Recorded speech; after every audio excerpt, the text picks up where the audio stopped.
అందరికీ నమస్కారం. ఈరోజు మరి వైసీపీ ఎలాగైతే ప్రవర్తిస్తుందంటే ఎన్నికల ముందు వై నాట్ 175 అంటూ 11 సీట్లకు పరిమితమయ్యి మరి ఈరోజు ఫేక్ ప్రచారాలకు పరిమితం అయిపోయారు. ఎందుకంటే పొద్దున లేచినప్పటి నుంచి రాత్రి పడుకునేంత వరకు సాక్షి న్యూస్లో ఒక ఫేక్ ప్రచారము మొదలవుతుందే తప్ప ఇంకేమీ లేదు. గత 5 సంవత్సరాలుగా సాక్షి న్యూస్ వేసి ప్రజలు, ఎందుకంటే పల్లెలలో వేరే ఛానల్ లేదు, ఒక్క సాక్షి న్యూసు సాక్షి పేపరు తప్ప, అది చూసి మీ కొంపను ముంచిందంటే ఆ సాక్షి న్యూస్ చూసినందుకే. మరి కుక్కతోక వంకర అని అంటారు. కుక్కతోక వంకర కన్నా మన జగన్మోహన్ రెడ్డి గారి తోక ఇంకా వంకరగా మారినట్టుంది.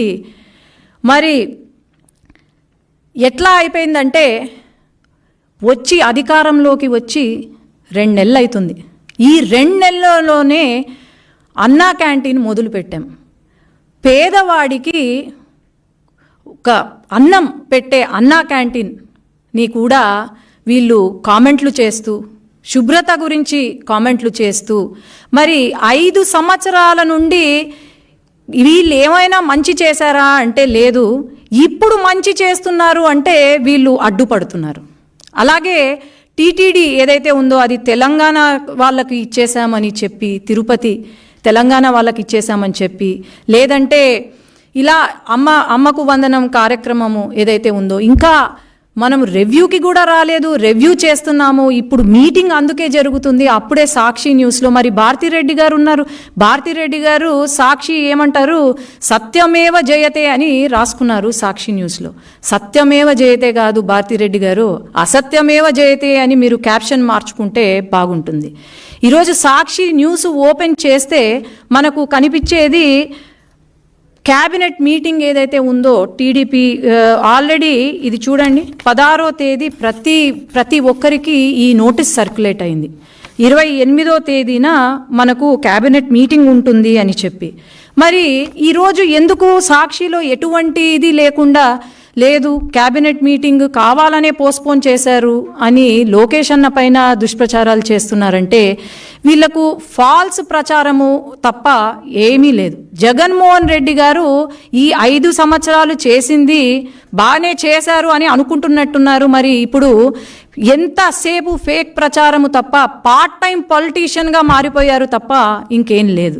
కాబట్టి ప్రతి ఒక్కరికి తెలుసు, ప్రజలకు ప్రతి ఒక్కరికి తెలుసు, ఈ 5 సంవత్సరాల కాలం మీరు ఎలా పాలన చేశారు అనేది తెలుసు. ఈ 5 సంవత్సరాల్లో ఎంతమందికి ఉద్యోగాలు ఇచ్చారు, లేకపోతే ఎంతమందిని ఆదుకున్నారో తెలుసు.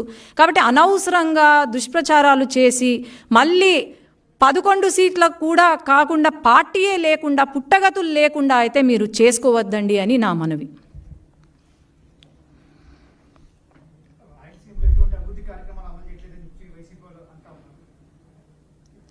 మొన్న మన బడ్జెట్ మీటింగ్ జరిగింది. బడ్జెట్ సమావేశంలో బడ్జెట్ మొత్తము రాయలసీమ గురించే ఉంది. కేంద్రము నిధులు రాయలసీమకు ఇచ్చారు.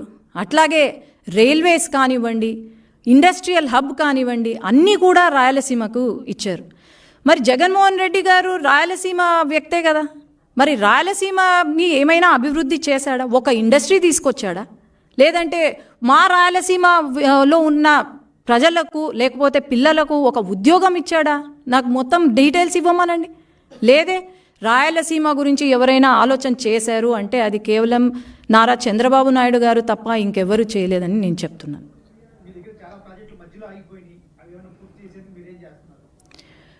చాలా ప్రాజెక్టులు మధ్యలో ఆగిపోయాయి అంటే అది కేవలం వైసీపీ ప్రభుత్వం వల్లనే, జగన్మోహన్ రెడ్డి గారికి తెలివి లేక ఆగిపోయినాయి తప్ప వేరే లేదు. ఖచ్చితంగా ఈ ప్రాజెక్టులన్నీ తెలుగుదేశం పార్టీ హయాంలో మొదలు పెట్టాము. ఖచ్చితంగా చంద్రబాబు నాయుడు గారు ఢిల్లీకి వచ్చినప్పుడు కూడా ఈ ప్రాజెక్టులు పూర్తి చేయాలి, వెంటనే పూర్తి చేయాలని ఫస్ట్ ప్రిఫరెన్స్ ఇచ్చింది చంద్రబాబు నాయుడు గారి. ఖచ్చితంగా ఈ 5 సంవత్సరాలలో ప్రతి ప్రాజెక్ట్ పూర్తవుతుంది.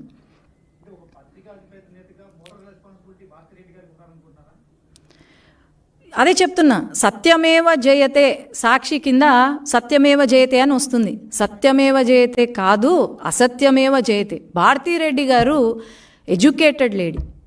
ఒక రియల్ న్యూస్, న్యాయంగా ఒక న్యూస్ని చూపియాలి. కానీ ఎంతసేపు తెలుగుదేశం పార్టీ కార్యకర్తలపైన, నాయకులపైన, లోకేష్ అన్న పైన, వీళ్ళపైనే చెప్తున్నారు. కానీ ప్రజలు ఎవ్వరూ నమ్మడానికైతే సిద్ధంగా లేరు. ఈ సాక్షి న్యూస్ చూసే వాళ్ళ కొంప మునిగింది. అది వాళ్ళు అర్థం చేసుకోవాలి.